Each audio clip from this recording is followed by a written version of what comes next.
Type 2 diabetes is one of the most common diseases I see as a physician as a result of insulin resistance. It encompasses and affects every single organ system. It's devastating because of type 2 diabetes. People lose their vision, they lose their kidney function, they have heart attacks, they have strokes, they have Alzheimer's, dementia.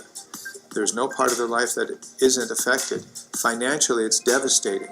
It is daily, weekly, monthly healthcare costs, visits to the doctor, all kinds of special equipment needed to accommodate their lifestyle as diabetes continues to decimate their quality of life. As a physician for the past 20 years, I've seen a tremendous increase and uptick in the amount of diagnoses I make of type 2 diabetes, which is directly related to an increase in insulin resistance in every way. This is a direct result of our entire culture being saturated with carbohydrates and being told that natural fats are not good for us and that we should avoid proteins. As people's body masses increase with fat, their insulin resistance increases dramatically, and type 2 diabetes is by far the most devastating of all the diseases that we see as an outcome of this poor nutritional standard that's been taught to each of us. Currently, the method of managing diabetes is to offer the patient more insulin in advanced stages. Well, the entire problem is that they're insulin resistant. As you give somebody who is already insulin resistant more insulin, it increases the problem of insulin resistance because they already have an excess of insulin. Does that make sense to you, to give somebody who already is resistant to insulin more insulin? This causes an increase of adipose deposition, which means they gain a greater percentage of body fat because insulin directly affects that. The higher their body fat, the more insulin resistant they become. If they're more insulin resistant, they require more insulin to keep their blood sugar at the same level, which creates more insulin resistance, which creates the need for more insulin. Can you see the problem with this current medical paradigm? This doesn't lead to any outlet, any freedom, any escape from this disease because it perpetuates the problem. I remember my doctor said my blood sugar was a little high. We might need to watch that over time. So I pulled out the meter they gave me. I tested it, and it was 480, I think. My next thing was Google. And I was like, okay, is that high? It is high. Yes, that is very high. So, and the doctor explained to me how serious all that was. And all of a sudden, I now have a drawer full of medicine. Oh, and the doctor said, hey, Josh, how long have you been a diabetic?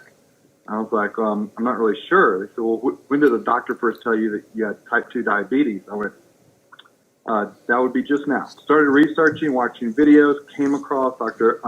Bickman's stuff, and it just made sense to me. And so that was when I reached out to INSULINIQ because I was looking specifically for a coach, someone who could walk me through it. When I started, even on metformin, and I was taking 1,000 milligrams in the morning and 1,000 at night, I couldn't get my blood sugar, below about 200. And they're looking at increasing that. Then I started doing the low carb, high fat stuff. And my blood sugar now ranges from, in the 70s to about 111. And I'm off metformin completely. I have shed 30 pounds plus. Literally everything has been improving. My A1C when we started was like 8.4 or 8.6 or 8. I can't remember exactly. Tested again early last week, 5.1. So cool. And that's like not even 3 months?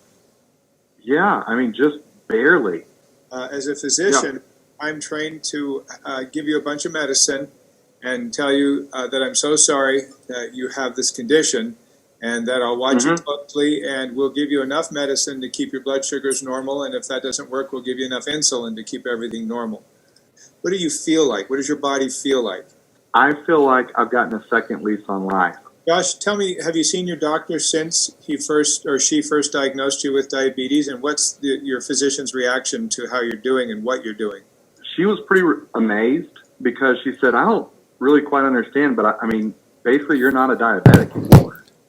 I was like, so did you do a little dance? You're telling me that 2 months ago I was like a diabetic, and you almost put me in the hospital.